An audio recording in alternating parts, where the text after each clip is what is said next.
Congress party చైర్పర్సన్గా ఎంపిక కావటం పట్ల వాస్తవంగా సంతోషపడాలన్నా లేక మళ్ళీ అదే పాత బీఆర్ఎస్ ఆధిపత్యం అధికారం చేపడుతున్నందుకు మరి బాధపడాలని తెలియని పరిస్థితి అని చెప్పండి. వాస్తవంగా ఏదైతున్నదో జగిత్యాల మున్సిపల్ కార్పొరేషన్ అంటే గతం నుండి కూడా మీకు అందరు గమనిస్తున్నారు. ఎక్సెప్ట్ ఇన్ 2019 ప్రతిసారి Congress party on its own Congress party అండగా నిలిచినటువంటి ఒక కార్యకర్తలతో గెలుచుకుంటూ వచ్చింది. నేను మొన్న కూడా ఒకటి చెప్పాను. నేను సరే ఆల్రైట్ టికెట్స్ పంపిణీలో టికెట్ సెలక్షన్లో ఏ విధంగా పార్టీకి సంబంధం లేని బీఆర్ఎస్ ఎమ్మెల్యే సంజయ్ కుమార్ గారి యొక్క జోక్యంతో వారి ఇంటర్వెన్షన్తో ఇంటర్ఫియరెన్స్తో ఏదైతున్నదో వీళ్ళ కాంగ్రెస్ పార్టీ కార్యకర్తల హక్కులకు భంగం వాటిల్లిందో 30 స్థానాలలో కాంగ్రెస్ పార్టీ కార్యకర్తలు పోటీ చేసే అవకాశం అంటే దశాబ్దాల తరబడి కాంగ్రెస్ పార్టీకి అండగా నిలిచి బలోపేతం కోసం కృషి చేసినటువంటి ఒక కార్యకర్తలకు లభించాల్సినటువంటి ఒక అవకాశం పొందలేకపోయినందుకు మరి ఉత్పన్నమైన పరిస్థితులలో విధిరేక కొన్ని స్థానాలలో వీళ్ళ పార్టీ అభ్యర్థులకు వ్యతిరేకంగా నిలిచి స్వతంత్రులుగానైనా కానీ ఏదైతుందో పోటీ చేయటం అందులో కొంత ఫలితాలు కూడా మనం గమనించినామని చెప్పంటాను నేను.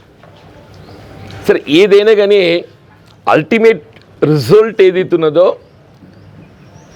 ఇవాళ 23 బీఫామ్లతో గెలిచింది. 14 ఎమ్మెల్యే గారు ప్రతిపాదించినటువంటి ఒక కౌన్సిలర్స్ అయితే 9 మంది ఏదైతుందో ఇవాళ కాంగ్రెస్ పార్టీ ప్రతిపాదన మేరకు గెలిచినటువంటి వారైనా కానీ రమేష్ అన్న 23 మంది ఏదైతుందో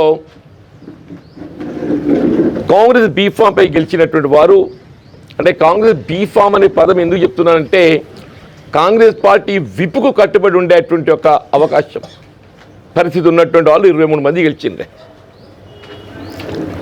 2 ఎంఐఎం పార్టీకి ఎంపికైనటువంటి వారు వీళ్ళ కాంగ్రెస్ పార్టీకి మద్దతు తెలపడం 23 నుండి 25 అయినాయి. ఇది ప్రత్యేకంగా అగ్రికల్చర్ కళాశాల మంజూరు పొందిన పెద్ద రత్నాకరరావు గారు కోరుట్లలో వెటరనరీ కళాశాల మంజూరు పొందిండే.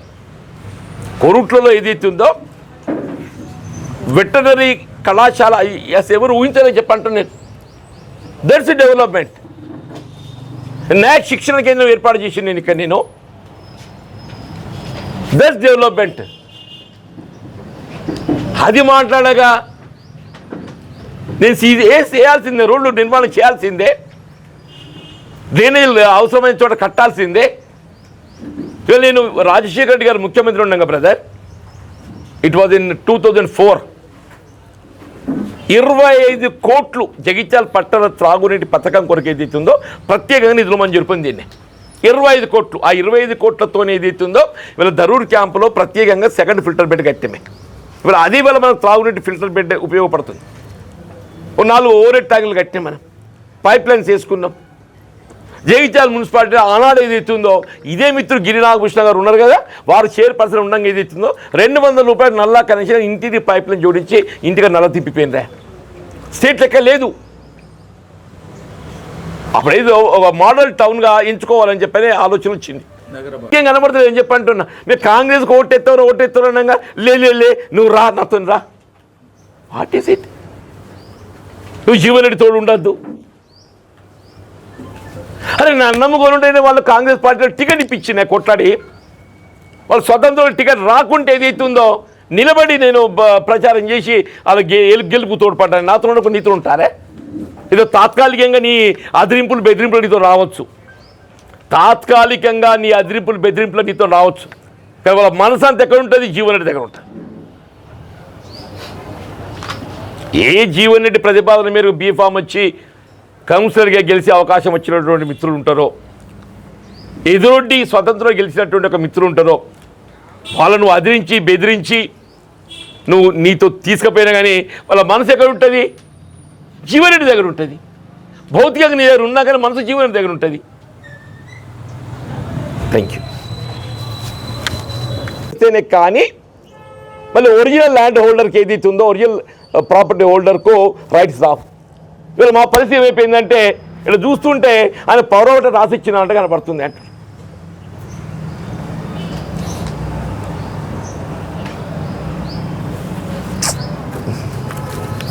మీతోనన్నా ఈ మనోవేదన పంచుకుందాం అని చెప్పని నేను మాట్లాడుతున్నాను. అంతకంటే ఎక్కువ నేను చెప్పగలిగేది లేదు. మీరు పరిస్థితులన్నీ గమనిస్తున్నారు అని చెప్పంటున్నా. రియల్లీ ఫర్ లాస్ట్ 1 month 20 తారీఖు పార్టీలు చేరినట్టు కూడా కాదు. 20 తారీఖు అది పార్టీలు చేరినట్టు కూడా కాదు అంటూ నేను ఎమ్మెల్యే గారికి ఏది అవుతుందో నీతో కలిసి పనిచేస్తా అని చెప్పాను. కలిసి 25 జనవరికి 25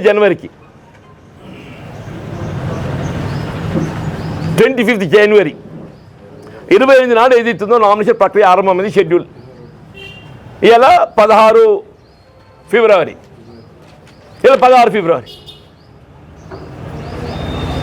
ఆయన గతంలో కాంగ్రెస్లో పనిచేసింది కాదని అన్న. ఆయన గతంలో కాంగ్రెస్ పనిచేయండి కాదని అన్న. ఈ left the party in 17-18. 2 assembly ఎన్నికలు ఏదైతుందో టీఆర్ఎస్కి అండగా నిలబడ్డాడు. పోయిన టీఆర్ఎస్లో కార్పొరేటర్ గెలిచిండు. సరే అప్పుడేదో చైర్పర్సన్గా ఆయనకు అవకాశం వస్తుందని చెప్పినప్పుడు పొందలేకపోయింది కావచ్చు. నీ బీఆర్ఎస్ అన్యాయం చేద్దాం మామిడి మీద పడతామైంది ఆయన. అక్కడ ఇది అర్థమైతే లేదు. నా గురించి పార్టీతో నాకున్న అనుబంధం మీకు అందరికీ తెలుసు బాబు. పార్టీలో కొనసాగటం అనేది ఆలోచించుకునే పరిస్థితి ఏర్పడుతుందంటూ నేను పార్టీలో కొనసాగడం. ఎందుకంటే ఇవాళ ఆయన ఊరు వచ్చి మా మీద ఆధిపత్యం చెలాయిస్తా అని చెప్పని మా కాంగ్రెస్ పార్టీ మీద ఆధిపత్యం చెలాయిస్తే, మా కార్యకర్త మీద అజమాయి చెలాయిస్తే, మా హక్కులో కాజేస్తే, మా కాంగ్రెస్ కార్యకర్తల యొక్క హక్కులను కాపాడలేక ఏం చేయాలి నేను? ప్లీజ్ గైడ్ మీ.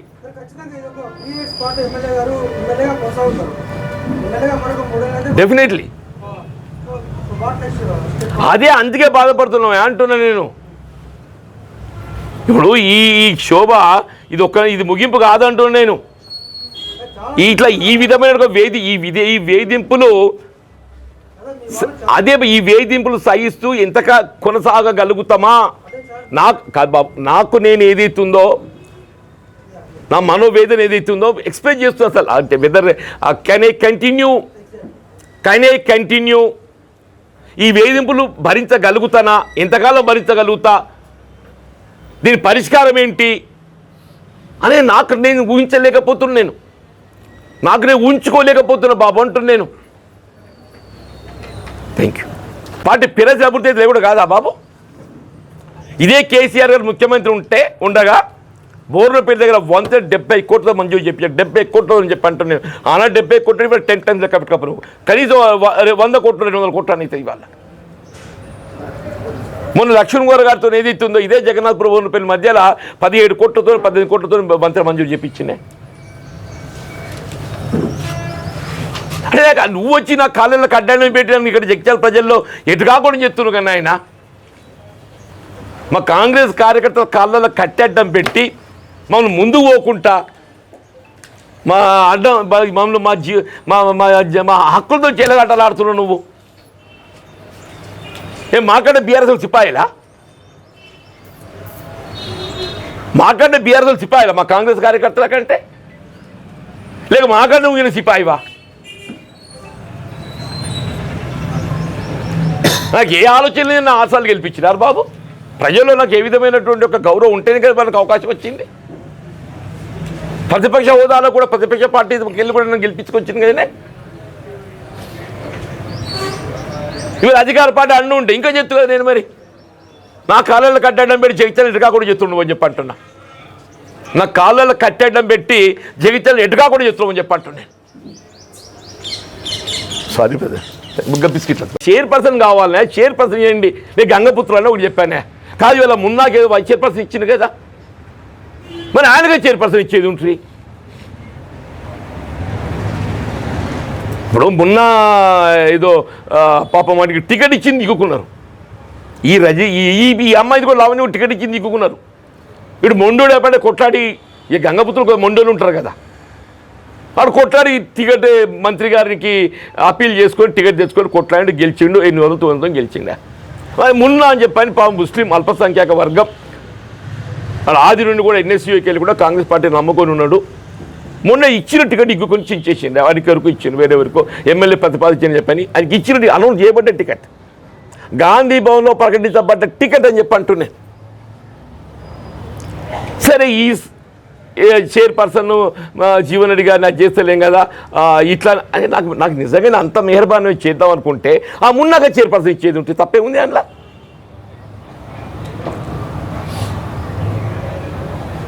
ఓ మైనార్టీకి ఇచ్చినట్టు ఉంటుండే కదా, అట్లా అనుకున్నట్టయితే ఓ మైనార్టీకి అది ఇచ్చినట్టు ఉంటుండే కదా. నేను ప్రతిపాదించిన కమ్యూనిటీ రేర్ కమ్యూనిటీ గంగపుత్రం, ఫిషర్మెన్ కమ్యూనిటీ, పార్టీ నమ్ముకొని ఉన్నోళ్ళని చెప్పానని. పాపం వాళ్ళు గాజుల రాజేంద్ర కుటుంబం 4 సార్లు 5 సార్లు గెలిచింది వాళ్ళు. అసలు ఇవాళ అసలు what is happening in the party? మేము ఇవాళ అసలు పార్టీలో కొనసాగడమా? మా పరిస్థితి ఏంటి?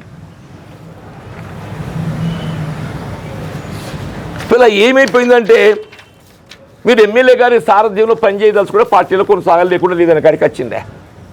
నేను మొన్నే పేర్కొన్నా, దయచేసి మా విముక్తి కలిగించవా, మాకు స్వేచ్ఛ ప్రసాదించమని ఇక్కడెక్కడ మాట్లాడి చెప్పాను నేను. మాకు స్వేచ్ఛ ప్రసాదించవా అని చెప్పాను నేను కాంగ్రెస్ పార్టీ అధిష్టాన్ని కూడా అదే చెప్పాను నేను. I discussed only about the chairperson, not anything else, not anything else.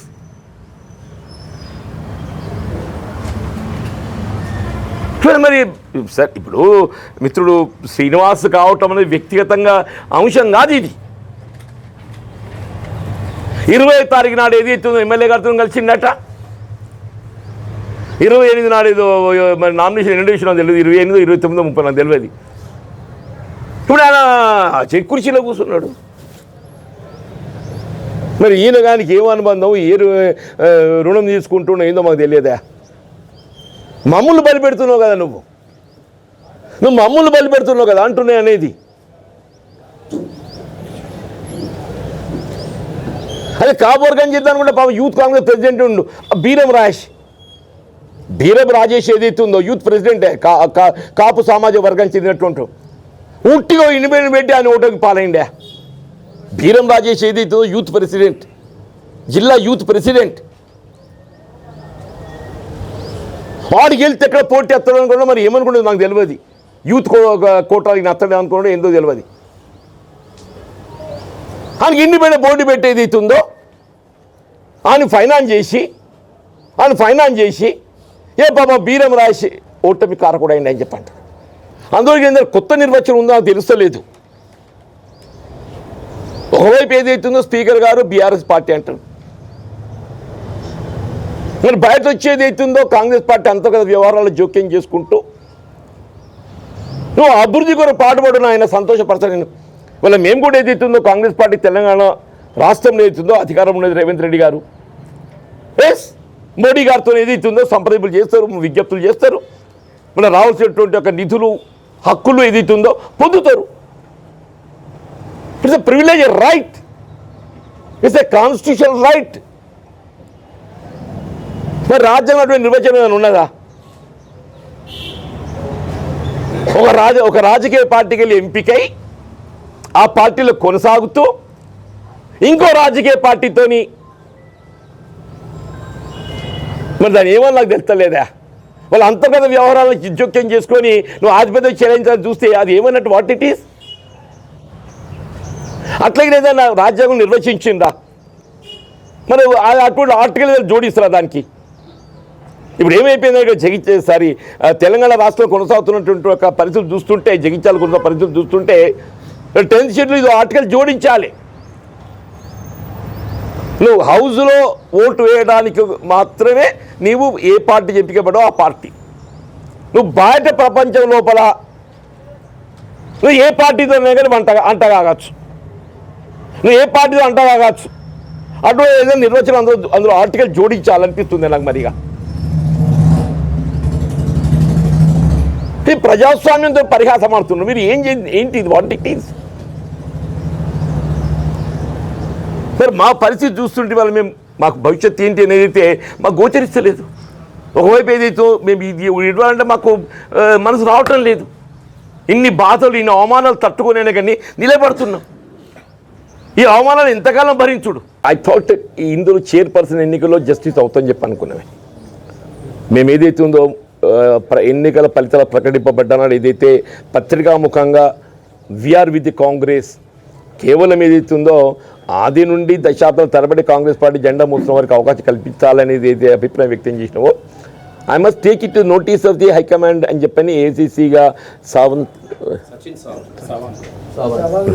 వారితో కలిసి వ్యక్తం చేద్దామని చెప్పి పోయినామంటున్నాను. ఈ సుదీర్ఘ మాట్లాడే 1 hour మాట్లాడి ఈ ట్రై టు పర్సనల్గా మాట్లాడిండు, ఇంకేదో అన్నాడు, ఏదేదో ఏదన్నా. నేనన్నా నాకు వ్యక్తిగతంగా నాకు ఏది కోరుకోవటం లేదే. I had enough political life. భవిష్యత్తు అనేది నాకు పెద్ద ఏమవుతుంది ఏంటి నేను ఊహాజనితంగా ఉన్నా నేను అది ఏమవుతుంది నేను చూస్తా, దాని గురించి నాకు పెద్ద అది లేదని చెప్పి. ఇవాళ మీరు ఆప్షన్స్ 1, 2, 3 పార్టీ నమ్ముకుని ఉన్న కార్యకర్తల గురించి నేను మాట్లాడాను. మీరు ఏదో వైస్ చైర్పర్సన్ పట్టుకోమని మరి ఆయనకే చైర్మన్ అయిపోతుండే కదనే. ఇప్పుడు ఏ వైస్ చైర్పర్సన్ ఇచ్చిండ్రు అల్పసంఖ్యాక వర్గాలకు సంతోషం ఆయనకే చైర్పర్సన్ వెళ్ళిపోతుండే కదా, అట్లానే తృప్తి పడుతుంది కదా. ఆయన ఆది ఎన్నికలు కాంగ్రెస్ నమ్ముకుని ఉన్నాడే కదా, నమ్ముకుని ఉన్నాడని చెప్పని మీరు అవకాశం కల్పించారని చెప్పని మీరు భావిస్తుంది కదా. ఆయన బీసీఏ అల్పసంఖ్య, ఆయన కూడా బీసీఏ అధిష్టానం. మరి నేతే మీరు అన్నట్టు ఏదైతే ఉందో నాకు చాలా క్లియర్గా చెప్పాను నేను. నాకు ఈ ఎన్నికల మాత్రం ఏదైతే ఉందో మున్సిపల్ ఎన్నికల్లో ఏ విధమైనటువంటి ఒక పార్టీకి ఇబ్బందులు ఎదురు కాకుండా మీరు ఏ నిర్ణయం తీసుకున్నా మేము కట్టుబడి ఉంటాం. మా మిత్రులు సహజ అందరం కూడా మీరు stand by the Congress party decision అని చెప్పాను నిన్న. ఇవాళ కూడా మేము అందరం అదే ప్రకారంగా ఉన్నాం. మాకు నిన్న మా మిత్రుడు ప్రదీప్ ఉన్నాడు, ఆయనకి ఏదో విప్ సర్వ్ చేస్తానికి వచ్చింది. మేము పక్కన భోజనం చేస్తుంటే Pradeep Congress elected corporator whip తీసుకున్నా మనం ఎట్లా బయట పోయి ఉన్నాం అని చెప్పారు. పోయి సందర్భం తీసుకొస్తాం. మీరు తిరిచేది కడుపులో లోపల మా ఆయన ఉంటున్న ఇద్దరు పక్కన పీకిండ్రే అంటే ఎందుకో నాకు అర్థం కాలేదు. వాళ్ళు రిటర్న్ రాతపూర్వకంగా అక్కడ రాసి ఇచ్చి వచ్చిండ్రు, వాళ్ళ అభిప్రాయాలు వ్యక్తం చేసిండ్రు. రాతపూర్వకంగా వాళ్ళ అభిప్రాయాలు రాసి ఇచ్చిండ్రు, వ్యక్తం చేసిండ్రు, మాతో కలిసి ఫోన్ చేసిండ్రు. మేము కాంగ్రెస్కి ఓటేస్తామని చెప్పి ఆడ చెప్పి ఈడ చెప్పి ఎక్కడ చెప్తున్నాం. మరి ఎందుకో మాకు అర్థం కాదు. ఏంటంటే జీవన్ రెడ్డిని ఒంటరి కానీ చేయాలి. ఆ లక్ష్యం ఒకటే కనబడుతుంది ఆయనకు. నాకు చూస్తున్న ఎమ్మెల్యే గారికి జీవన్ రెడ్డిని ఒంటరి కానీ చేయాలి. ప్రతిపాదించబడ్డటువంటి ఒక సభ్యులే కానీ ఇద్దరు స్వతంత్రులే కానీ ఎమ్మెల్యే గారి ప్రతిపాదనకు భిన్నంగా గెలిచి వచ్చిన వాళ్ళు వీళ్ళు ఈ 4 వాళ్ళను క్యాంపుకు నాకు ఇది ఎందుకు నాకు అయితే అర్థమే కాలేదు. సరే ఏదైనా కానీ స్పష్టంగా ఉన్నది. ఇప్పుడు ఏదైతున్నదో కాంగ్రెస్ పార్టీ ఇలా ప్రభుత్వం మారినా కానీ గెలిచినా ఓడినా కానీ కాంగ్రెస్ పార్టీని పట్టుకుని ఉన్న వాళ్ళకి అవకాశం కల్పించాలని చెప్పాను నేను.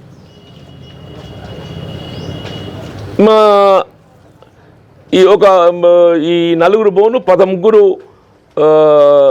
మేము ఈ కాంగ్రెస్ పార్టీ ఇన్ఛార్జ్ జనరల్ సెక్రటరీతో కలవడం జరిగింది. ఇప్పుడు మిత్రులు అడ్లు లక్ష్మణ్ కుమార్ గారు కూడా ఉండరు. వాళ్ళు లిఖితపూర్వకంగా ఇచ్చిండ్రు. జీవన్ రెడ్డి గారి యొక్క మేము ఇట్లా ఉన్నాం, వారు ప్రతిపాదించబడ్డటువంటి ఒక గెలిచినటువంటి వాళ్ళము, లేక వారు అవకాశం లభించకుండా స్వతంత్ర పోడించిన వాళ్ళము. జీవన్ రెడ్డి గారి యొక్క సూచన మేరకు మీరు మొదటి నుండి కూడా కాంగ్రెస్ పార్టీ జెండా పట్టుకున్న వాళ్ళకి అవకాశం కల్పించాలని చెప్పాను. వారు ఎవరైనా ఉన్నారా అట్లా అని చెప్పండి. ఇప్పుడు తోపారపు లావణ్య గంగపుత్రులే. తోపారపు లావణ్య అది గంగపుత్రుడు. మరి నాకు తెలియదు రాష్ట్రంలో ఎక్కడైనా గంగపుత్రులకు అవకాశం వచ్చిందో, గంగపుత్రులు ఎక్కడైనా అవకాశం వచ్చిందో నాకు తెలియదు. వచ్చి సంతోషం. బట్ అదర్వైజ్ ఆల్సో నేను చెప్పాను. నేను ఇంకా చూడండి, తోపారపు లావణ్య కాంగ్రెస్ పార్టీ ఆది నుండి కూడా ఆరంభం నుండి కూడా పట్టుకొని ఉన్నారు. ఎప్పుడు కూడా ఏదైతుందో జెండా వీడలేదు. ఇప్పుడు గాజుల రాజేందర్ కుటుంబం ఉన్నదే. వాళ్ళు పాపం 4 సార్లు, ఒకసారి 2 సార్లు ఆయన గెలిచిండు, ఒకసారి వాళ్ళ అన్న గెలిచిండు, ఇప్పుడు వాళ్ళ తమ్ముడి వైఫ్ గెలిచింది. కాంగ్రెస్ పార్టీని పట్టుకున్నారు తప్ప వీడలేని చెప్పండి.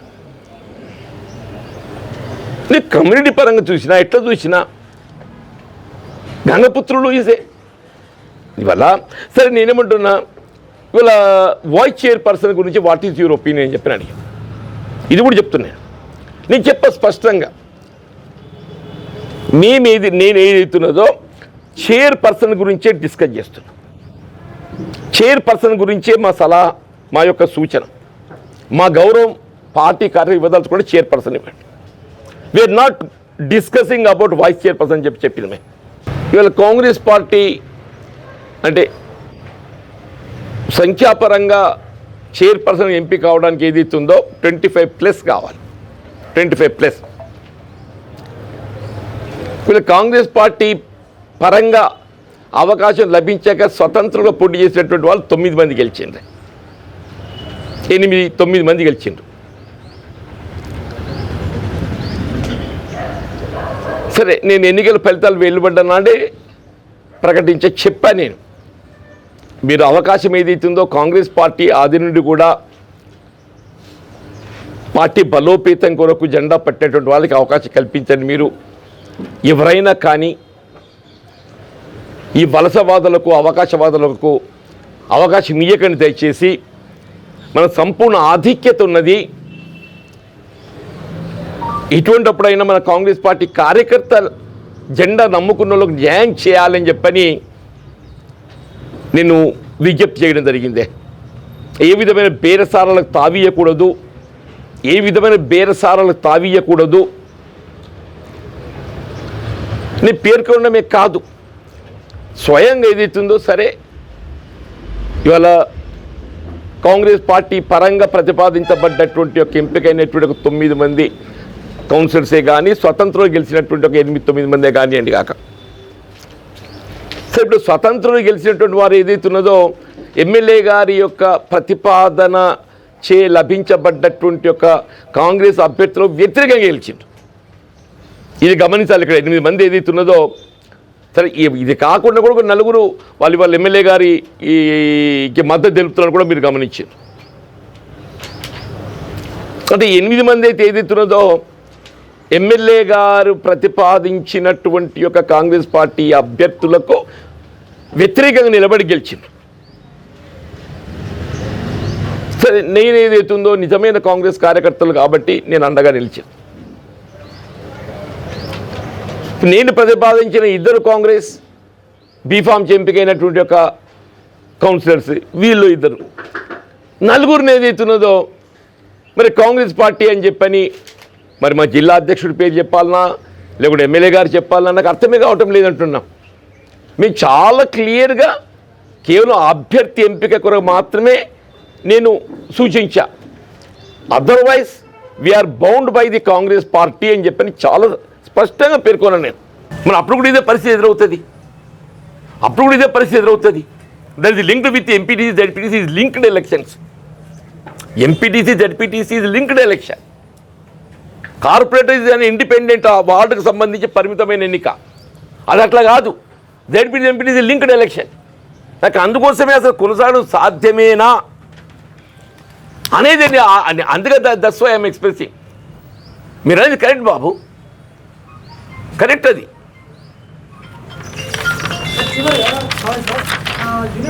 డెవలప్మెంట్ అనేది ఇట్స్ అన్ పౌర హక్కు. డెవలప్మెంట్ అనేది పౌర హక్కు. మరి తెలంగాణలో కాంగ్రెస్ ప్రభుత్వం అధికారంలో ఉన్నది, కేంద్రంలో బీజేపీ ప్రభుత్వం అధికారంలో ఉన్నది. తెలంగాణ రాష్ట్ర ప్రభుత్వం అధికారం నిలిచిపోతుందా? ఈ గ్రాంట్ అనేది ఎక్కడికి వెళ్ళి వస్తుంది? వివిధ రూపకాలలో కేంద్రంకి వెళ్ళి కానీ రాష్ట్రంకి వెళ్ళి కానీ మున్సిపాలిటీకి వస్తుంది.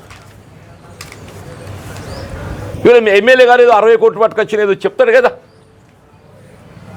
ఇప్పుడు గత ప్రభుత్వంలో టీఆర్ఎస్ ప్రభుత్వ హయాం లోపల ఏదైతుందో జగిత్యాల మున్సిపాలిటీ TUFIDC కింద 50 కోట్లు వచ్చినాయి.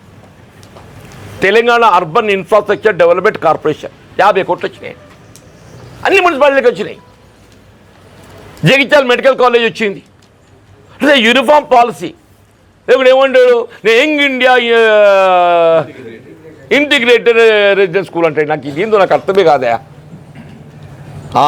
నాకు అంత మేధావిని కాదు. మరి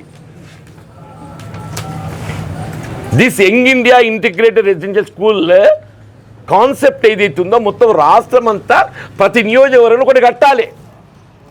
ముఖ్యమంత్రి గారు పదే పదే చెప్తున్నారు 100 నియోజకవర్గాలలో 200 కోట్లతో ఏదైతుందో 20,000 కోట్ల అంచనాతో నిర్మాణం చేస్తున్నామని చెప్పని ముఖ్యమంత్రి చెప్తున్నారు.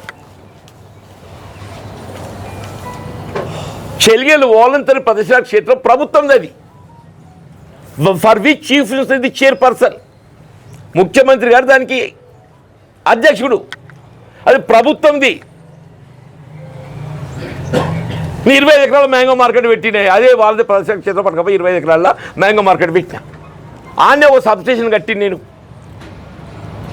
అక్కడ మార్కెట్ ఆధ్వర్యంలో గోడౌన్లు కట్టిన, ఇదే ప్రదర్శన క్షేత్రంలో. ఇదే ప్రదర్శన క్షేత్రంలో 25 ఎకరాలలో మామిడి మ్యాంగో మార్కెట్ పెట్టిన, Rajiv Gandhi mango market. Substation కట్టిన, 33 కేవీ సబ్స్టేషన్ కట్టిన, మార్కెట్ ఆధ్వర్యంలో గోడౌన్స్ కట్టిన, ఇదే.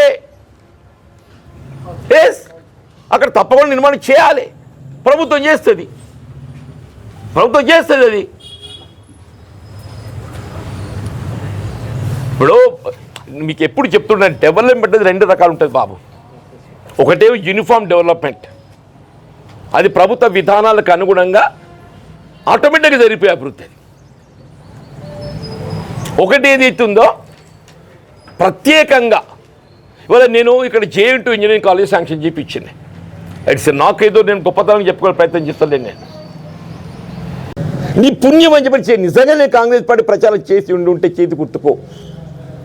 ఇవాళ 23 కాదు, 46 అని చెప్పి అంటున్నా.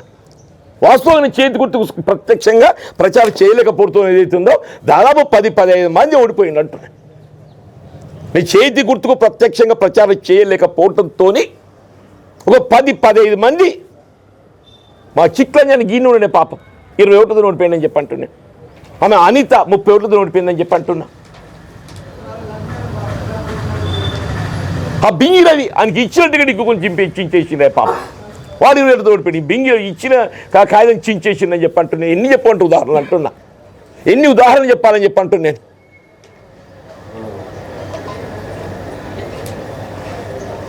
అంటే నిజంగా నేను ప్రత్యక్షంగా చేతి గుర్తు ప్రచారం చేయలేకపోవడంతో ఎంత మానసిక క్షోభకు గురైనా మీరు ఊహించినారే. వాళ్ళకి నేను కావాలి, వాళ్ళు రాజకీయంగా నిలదొక్కుకోవాలి అనే భావనతో వాళ్ళకు అవకాశం కోసం వచ్చిందో 18-20 మందికి వచ్చింది. వాళ్ళు గెలవాలని కోరుకుంటే నేను, వీళ్ళు గెలిచిన 4 ఉన్నాయి ఇక్కడ చెప్పంటూ నేను చేయలేకపోవడం మానసికంగా నాకు ఎంత క్షోభ గురి చేసేదే. నేను బీఆర్ఎస్కి చేయలేదు, బీజేపీకి చేయలేదు. కాంగ్రెస్ అన్యాయం జరిగింది, టికెట్లు దొంగ లెక్క ఎత్తుకపోయిండు, అర్ధరాత్రి కన్నం వేసి ఎత్తుకపోయిండు, పక్కిండు కన్నం వేసి ఎత్తుకపోతాడో ఎమ్మెల్యే గారు మన టికెట్లు ఎత్తుకపోయిండు, బీఫామ్ చేతి గుర్తు ఎత్తుకపోయిండు కాబట్టి మనం విధిలోకి ఏదైతుందో ఇవాళ ఈ వేరే గుర్తుతో మీ ముందుకు వచ్చినామని చెప్పిన తప్ప ఏం మాట్లాడలేదే. ఎక్కడ కూడా కాంగ్రెస్ పార్టీ భిన్నంగా మాట్లాడలేదే.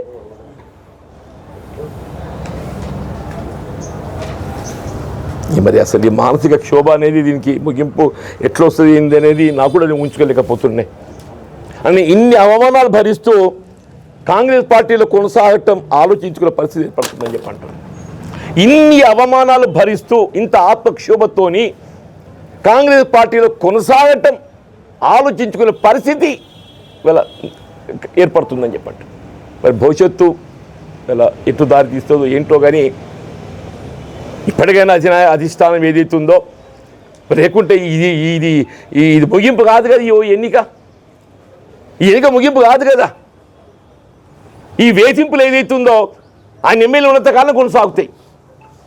ఈ వేధింపులు ఇంతటితో ముగిసేటి కాదు. ఈ వేధింపులు ఏదైతుందో ఆయన ఎమ్మెల్యే ఉన్నంతకాలం కొనసాగుతాయి. మరి ఈ వేధింపులు భరించుకుంటా, ఈ మానసిక క్షోభను భరించుకుంటా కాంగ్రెస్లో కొనసాగడం సాధ్యమేనని చెప్పి అనిపిస్తుందని చెప్పి అంటున్నాను. రియల్లీ మరి అసలు ఏంటి దారి ఎటుంటుంది ఏంటి అనేది నేను ఊహించుకోలేకపోతున్నాను చెప్పంట.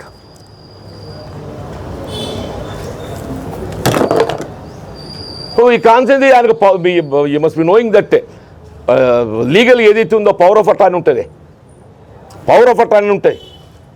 అలా జగిత్యాల నియోజకవర్గానికి సంబంధించి కాంగ్రెస్ పార్టీ ఆయన పవర్ ఆఫ్ అటార్నీ రాసిచ్చిన ఏంది నాకు పవర్ ఆఫ్ అటార్నీ ఒకసారి ఇస్తే ఆ అటార్నీ హోల్డర్దే ఆధిపత్యం ఉంటుంది, అన్లెస్ ఇట్ ఈస్ రివోక్డ్. ఏ విధమైనటువంటి ఒక చర్చ లేదు. ఓన్లీ చైర్పర్సన్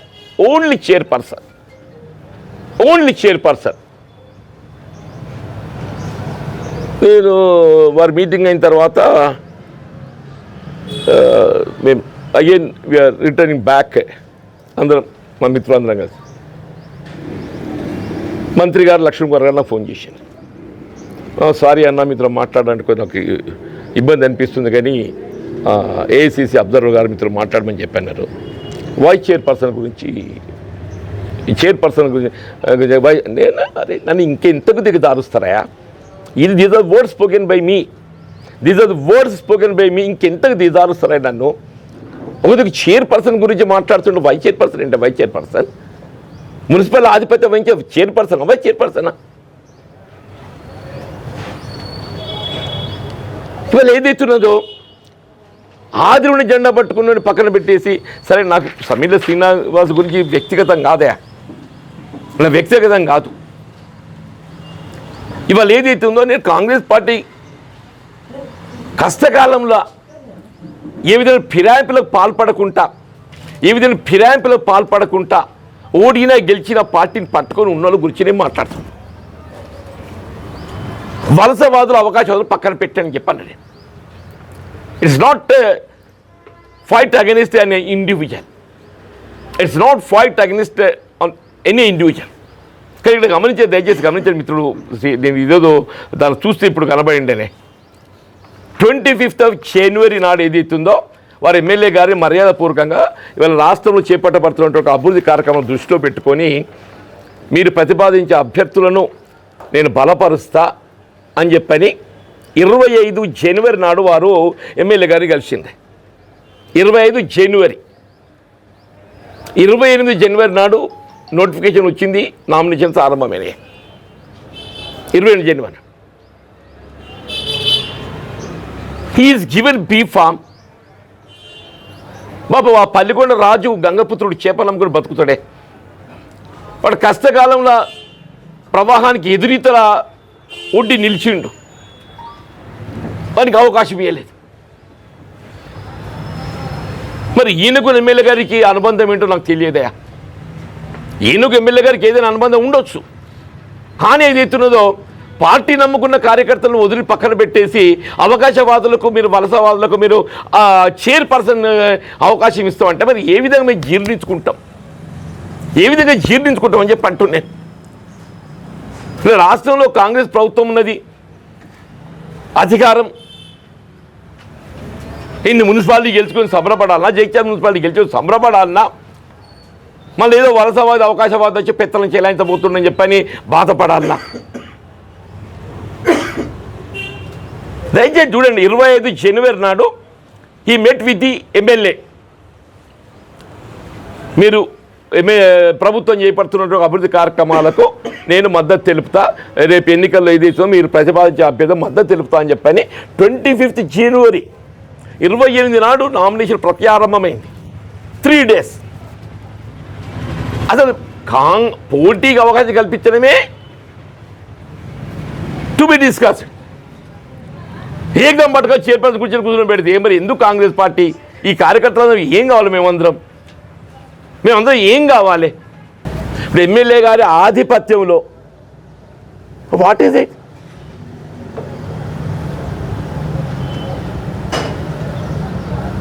ఏం జగిత్యాల కాన్స్టిట్యున్సీ ఆయన పవర్ ఆఫ్ అటార్నీ రాసిచ్చిండ్రా? మరి చూస్తుంటే ఏదైతుందో ఈ ఫిరాయింపు ఎమ్మెల్యేలు ఏదైతే బీఆర్ఎస్ పార్టీకి వెళ్ళి కాంగ్రెస్ పార్టీకి ఫిరాయించిందని చెప్పిన ఆరోపణలు ఎదుర్కొంటున్నటువంటి ఎమ్మెల్యేలు ఉన్నారు కదా, మరి వాళ్ళు ఫిరాయించిందో లేదో తెలియదు. స్పీకర్ గారు ఫిరాయించలేదంటారు, వాళ్ళు బీఆర్ఎస్లో కొనసాగుతున్నామని చెప్పి అంటారు, వాళ్ళు మేము బీఆర్ఎస్లో కొనసాగుతున్నామని చెప్పి అంటారు, కానీ సంవత్సరాలు మాత్రమే కాంగ్రెస్ సొంతం చేస్తామంటారా? మా ఇంట్లో ఎందుకు చిచ్చు పెడతావు ఆయన? మా ఇంట్లో ఎందుకు చిచ్చు పెడతావు? నీ సంవత్సరం నువ్వు చేసుకో, నీకు అంత సమర్థత ఉన్నది కదా, నీ పనితనం పట్ల అంతా నీకు విశ్వాసం ఉంది కదా.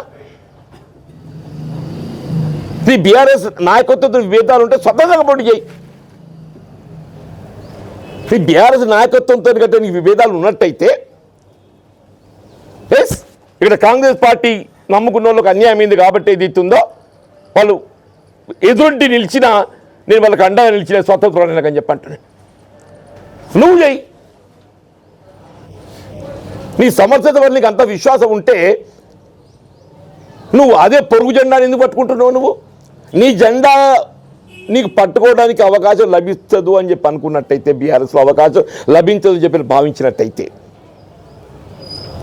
నువ్వు జెండా పెట్టుకొని పోటీ చేసేది ఉంటే, నీ సమర్థత ఉంటే మా సీట్లు ఎందుకు ఎక్కున్నావా? నువ్వు ఇవాళ మొత్తం కౌన్సిలర్స్ అందరు, నిన్న బీఆర్ఎస్ కౌన్సిలర్స్, ఇవాళ కాంగ్రెస్ కౌన్సిలర్స్. నిన్న బీఆర్ఎస్ కౌన్సిలర్స్, ఇవాళ కాంగ్రెస్ కౌన్సిలర్స్.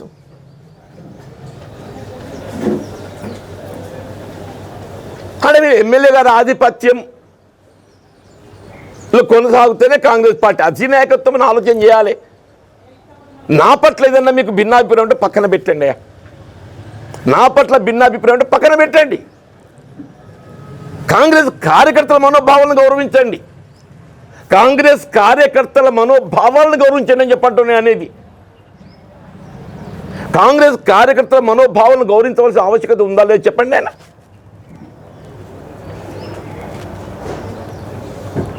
అసలు ఈ జగిత్యాలనే పరిస్థితి గిట్లుందంటే ఇక పాప ఇంకెన్ని 9 మంది ఉన్నారు, వాళ్ళ పరిస్థితి ఎట్లా నాకు తెలియదు. ఆయన జగిత్యాలనే పరిస్థితి ఇట్లుందని చెప్పంటే ఇంకా ఇటువంటి ఇంకా 9 నియోజకవర్గాలు ఉన్నాయి. అక్కడ 110 పోతే ఇది 1/10 మేము వలసవాదుల ఆధిపత్యంలో, మేము అవకాశవాదుల ఆధిపత్యంలో కాంగ్రెస్ కార్యకర్తలను పనిచేయాలి.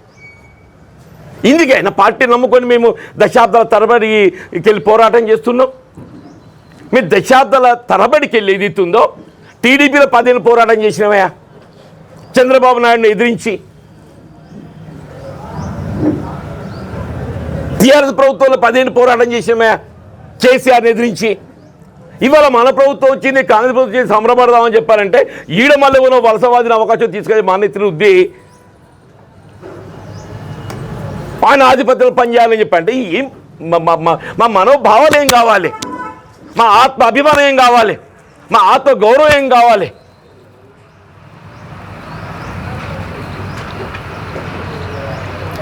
అసలు జగిత్యాల మున్సిపాలిటీ కాంగ్రెస్ వశమైందని, జెండా ఎగిరిందని చెప్పి సంబరపడమంటారా? మళ్ళీ అదే కొత్త సీసాలో పాత సారా, కొత్త సీసాలో పాత సారా. 5 ఏళ్ళు అట్లా దోపిడీకి గురైంది. 5 ఏళ్ళు ఇదే ఎమ్మెల్యే గారు, 5 ఏళ్ళు ఇదే ఎమ్మెల్యే గారు అట్లా దోపిడీకి గురైంది. 16 మంది కమిషన్లు బదిలీ అయినరు, 8 మంది ఉద్యోగస్తులు జైలు పాలైనరు. మా మిత్రుడు ఏమన్నా చొక్కారావు గారి పేరు చెప్తారండి, నచ్చింది సార్. నేను అదే చొక్కారావు గారి ఆధ్వర్యంలో కాంగ్రెస్ పార్టీ చేరినాయా 84 డిసెంబర్లో. సరే ఇంతవరకు కొనసాగుతుంది. ఈయన మధ్యలో 20 ఏళ్ళు ఎక్కడ వలస పోయొచ్చిండే?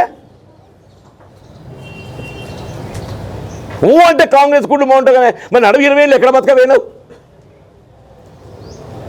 నడుమ 20 ఏళ్ళు ఎక్కడ బతకవేనావు అని చెప్పి అంటున్నా.